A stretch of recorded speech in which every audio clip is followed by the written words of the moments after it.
Welcome back to the Real Not Kill YouTube channel. I appreciate you for sliding through. I live stream from 9 to 12 every day. Enjoy the reaction. So last year we had some major drama between moistkritical, aka Charlie, and streamer Sneako, as Sneako was in his red pill era and posting relentlessly about Charlie, as well as a couple of other YouTubers and streamers he had made this infamous collage of. Best commentary award is a dude who doesn't believe in anything, who games for 13 hours straight and so guys, I farted in a diarrhea and this happened. I'm not gonna say names. Someone texted me. He's in a monogamous relationship. This is his girl. He posted about Charlie. So see, that's why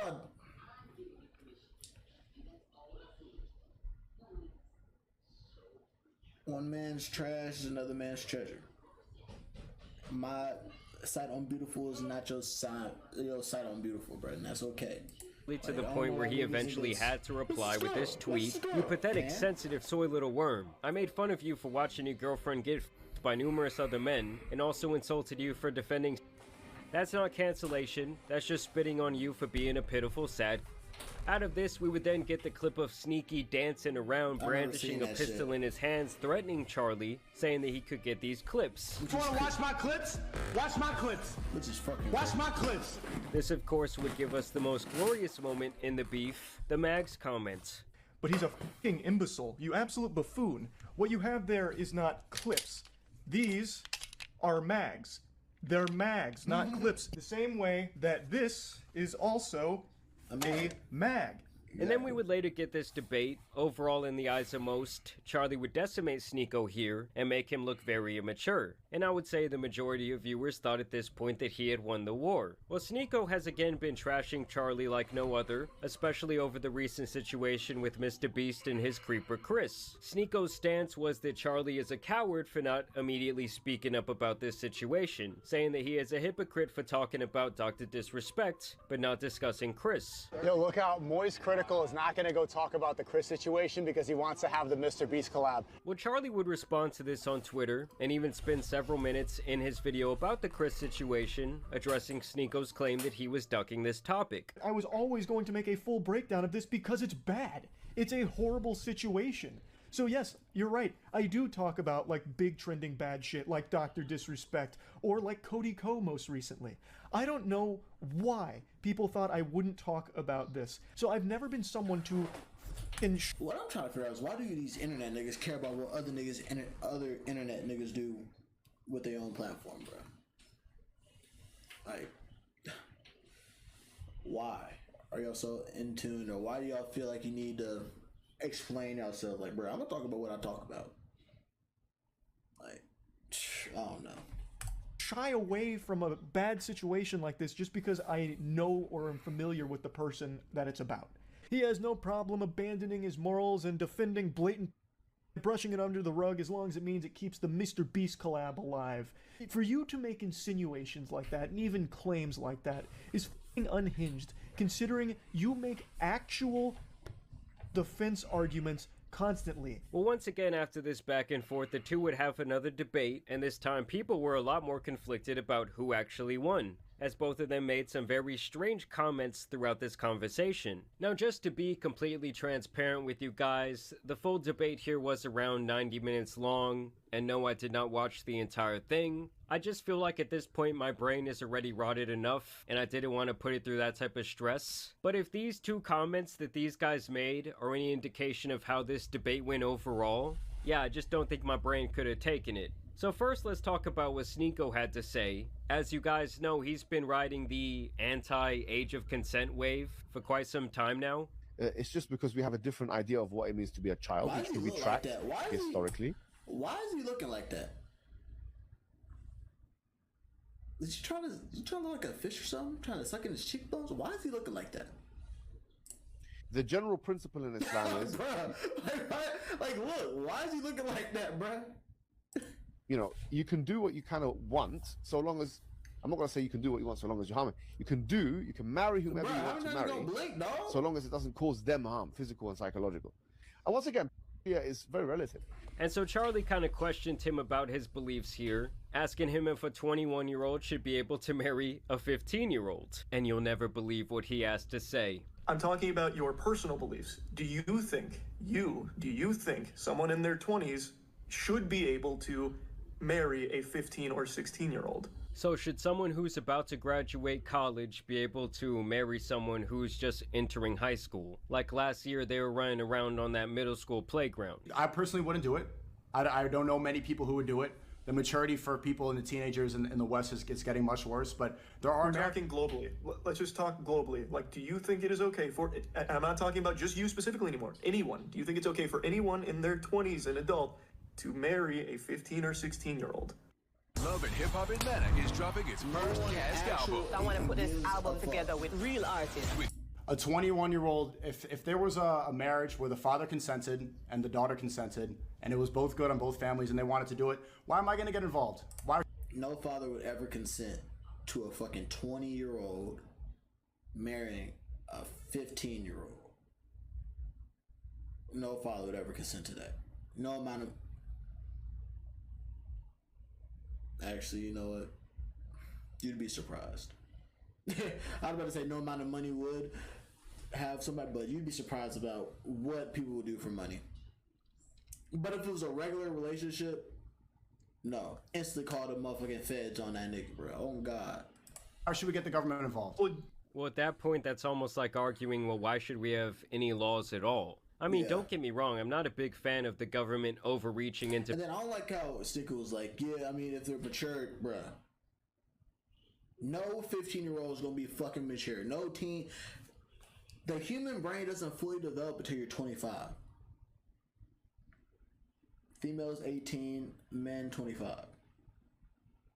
So, yeah, nah. To people's personal lives and their personal decisions.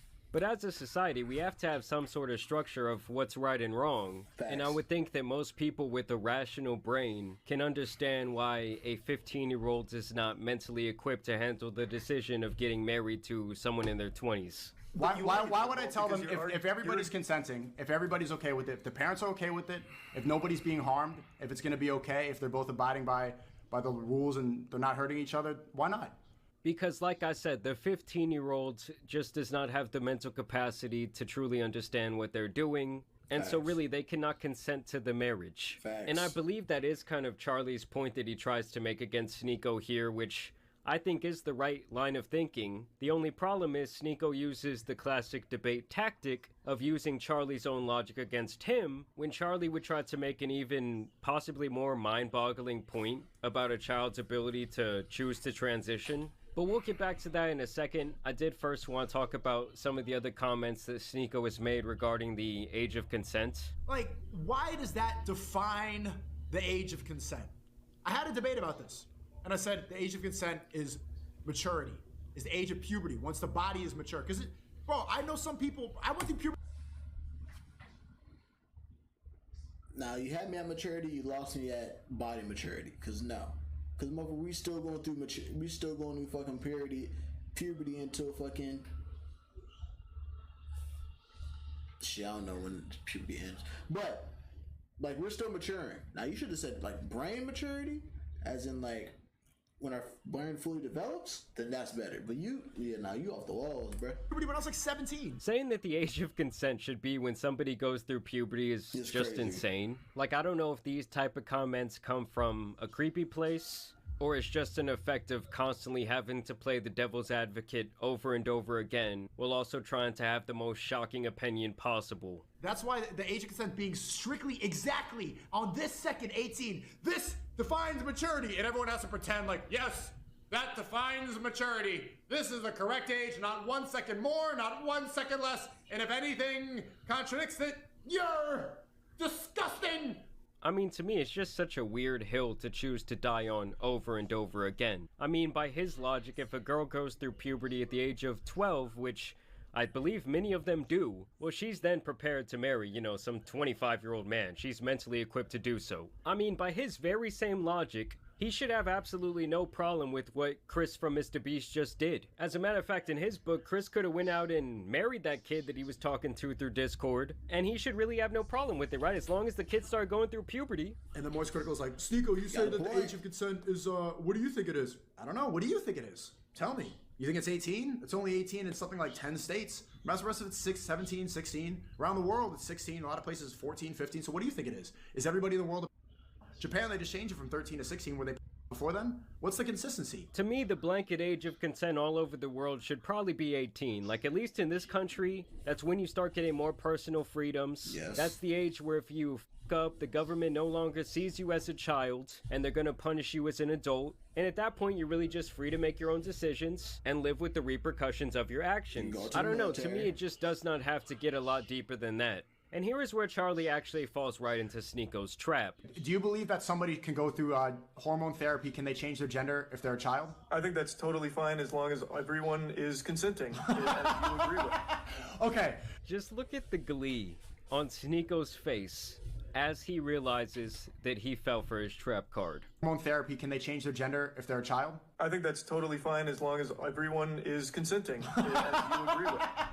And obviously, guys, what's the point that's about to be made? Sneeko's pretty much gonna say, well, Charlie, so a kid cannot consent to marrying an adult, but they can't consent to making a life-altering decision. Okay, so as long as everyone... If your parents are okay with it, and you are okay with it, I think that's totally a familial decision to make, yeah. Okay. So they're literally making the exact same stupid arguments about two different, very, I guess, controversial topics. So, a child can cut their off and take hormone blockers and change their biology forever, but they can't get married? Oh, that's a decision that now extends beyond the family, because now you're bringing in a different party. So if you have someone that's your age coming in saying, I want to marry that child, I don't think that can happen under any circumstance. Yeah, but neither thing should happen under any circumstance. Correct. I mean, listen, guys, I'm all for transitioning once you are an adult. Yes. Using your own money, okay? I don't think taxpayers should pay for that type of surgery. But if you want to go and do whatever you want to your own body, well, I'm really all for it. Because at the end of the day, I am for adults having their own personal freedoms. Mm-hmm. But should a child be able to make that type of life-altering decision? Fuck no. Absolutely not. Should their parents be able to make that type of life-altering decision for their kid? To me, no. Like, if I take a baby to a tattoo parlor and say, hey, I consent, put a tattoo right across their forehead that says idiot, there's a reason that nobody is going to allow you to do that. Okay, if I'm 16 and I personally want to marry this girl, she's beautiful, she's 21 years old, her family wants to do it, my family wants to do it, you're saying I can't do that. We're both consenting, I'm ready to go, I'm physically mature, but I'm not allowed to marry because Moy says that woman's a... But if then, the next day I leave it, I'm depressed, I want to cut my penis off, I can go right into the clinic, snip it off, and start taking HRT like Chris Tyson. That's a society that makes sense to you? It is. I believe everyone has I believe everyone has the right to do with their body what they want to do. Okay. It's just so bad. I gotta say, this is the biggest L I've probably ever seen Charlie take, and he kind of just walked right into it. I mean, like I said, once someone starts using your own logic against you, the debate is pretty much over. I mean, at the end of the day, guys, you know what my point of view is? That neither of those things are okay. The other thing I did want to say is, I do believe that it's actually a lot easier for someone to transition if they want to do that, if they wait until they're an adult. I believe if you start taking the hormone blockers too young, and your reproductive organs don't have the right time to develop, there will usually be a lot of complications with the surgery in the future. So in theory, it's actually in everyone's best interest, including people who know they want to transition at a very young age, to wait until they are at least 18. Either way, after this, Charlie has kind of been getting cooked online. Sneeko has pretty much been begging him to release this debate on his channel. So I am curious to see what he will do from here because, like, as someone who puts his opinion out there online for a living, this was kind of a take that a lot of people seem to disagree with. So I had actually recorded that video yesterday, and as I was editing it right now, we actually did get some updates on the situation that include Charlie apparently walking his comments back, and him also potentially leaving the internet altogether. And now I give a perspective on something that immediately gets misconstrued. Maybe it's not, bro, maybe it's not Jamari. Maybe it's just maybe it's those creators who just putting out the worst pictures of people who just don't care. Cause that shit is fucking crazy. Why the fuck would you just have that closest picture to us? I got this big ass string. Like I wanted to see that shit. No shit, I ain't want to do that. recognize a lot of it's my fault. I assumed that Sneeko was talking in hyperbole about a 9-year-old getting their cut off, because I didn't have the assumption that anyone thought that is how transitioning works. Under no circumstances, any legality behind a kid saying, I want to change genders, and then immediately going in and getting their cut off. That doesn't happen. I thought he was just talking in hyperbole. I mean, I think he was kind of just trying to discuss the idea of a child transitioning in general and if that's okay. I thought he was talking about the overall point of a child transitioning, which is years-long process. And you can't even get that fucking surgery legally until you are 18. Yeah, but you can definitely start transitioning and taking these various hormones before you turn 18 years old, especially in some states. And I guess I should have assumed that he was being literal. And that's on... Nah, bro. You can't there's no... on the internet, bro, you cannot just assume that... No, you gotta ask all the questions, because niggas will clip your shit up and put it out to... put it towards your narrative, or make you look like you... Jesus Christ, I don't know why I keep fucking yawning, bro. Like, I'm not tired. This shit be pissing me off. Winning on anything. And I'm not on the Sneeko gets away with saying 12 to 15-year-olds can marry adults. I don't think his chat looks anything like the YouTube chat here. He literally, multiple times, reaffirms that he believes 12 to 15-year-olds can legally, morally, and should marry adults. And there is no problems for him. But I said that I think it's okay for a child to transition, to learn about it. It's a process. You don't just go in and immediately get your cut off. That's not how it works. I mean, I wouldn't say that he's even necessarily walking anything back there. I also think that the argument he makes about, like, oh, everyone's acting like what Sneeko said is okay is just kind of minute. Like, it's not really relevant. Because I have seen Sneeko obviously catching a lot of backlash over this age of consent thing for quite some time. And it's pretty obvious at this point that he's kind of cultivated the type of audience that's going to ride with whatever the fuck he thinks. So I'm not surprised that they're not, like, giving him backlash over those comments. That's what he has been preaching for quite a long time. Either way, this news gets a little bit spicier after it was announced earlier today that Charlie is apparently going to be stepping away from his podcast. Show update. Goodbye, Charlie. Hey everyone, effective immediately, Charlie has made the decision to leave both the official podcast and Red Thread. He wants to go on an indefinite hiatus to scale back his time spent on the internet. We obviously wish him the best, for everyone to respect his decision, and for all to know that the show will always be open for him to drop by and talk shop should he wish to return. So yeah, it seems like Charlie might not be in the best place right now. And I do completely understand if he wants to spend less time on the internet. This job in general can be very taxing from a mental standpoint, and I can recognize how hard it can be to step away from something that is so lucrative for you, that has just become part of your life. But it can also be very toxic when you start talking about more controversial topics, and obviously you read in the comments every day, there's people that disagree with you, there's people that hate you for your opinions, and maybe if he was already feeling kind of burnt out, this might have just been like the straw that broke the camel's back. And despite him dropping what I think is like pretty horrendous take, obviously I wish the best for him, and hopefully he's gonna be doing alright. But y'all let me know what you guys think about this situation down below. It is interesting to see someone who always seems, you know, so composed to be a little... be fucking eating, bro. Oh gosh, I don't even need to watch this. I already know what he's gonna talk about. Yeah, I'm stepping away from the thing. Like, why the fuck do I keep yawning, bro? Like, every time I'm about to start fucking speaking, bro, just yawning. Like, yawning. I'm about to say some real shit, and this should keep, bro. This is low. I was about to say low key. This is pissing me off. Like, but yeah, he's fine. That nigga is so fine, bro.